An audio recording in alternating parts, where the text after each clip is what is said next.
Hello दोस्तों, नमस्ते, प्रणाम। आप सभी का मेरे चैनल पर स्वागत है।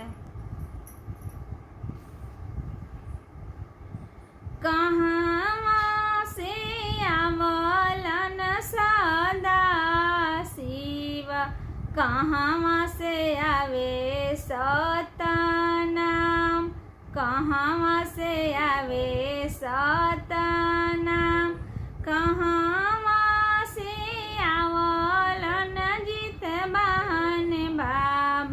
जित बाहन बाबा महिमा तोहार, जित बाहन बाबा महिमा तोहार, पूर्वा से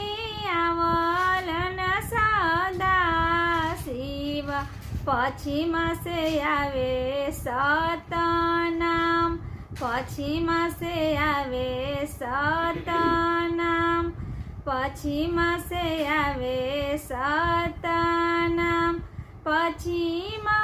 से आवलन जित बाहन बाबा, जित बाहन बाबा महिमा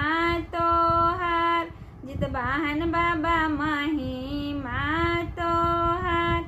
केरे जे बनावे मड़ुआ रोटी,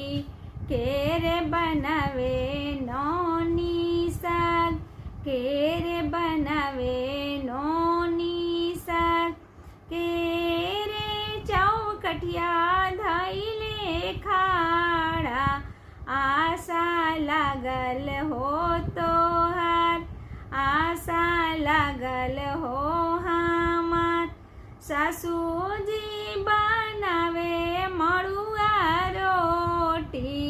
ननदी बनावे नोनिया साग, ननदी बनावे नोनी साग, हम जे चौकटिया धैले खाड़ा, आशा लागल हो हमार, आशा लागल हो हमार, जित बाहन बाबा के हवे लमी बहिया, रैनी दिहान हो जीता, रैनी दिहान हो जीता, भोर घुरमी घुरमी घोड़वा लगनी, आशा पूरत हो हमार, आशा पूरत हो हमार,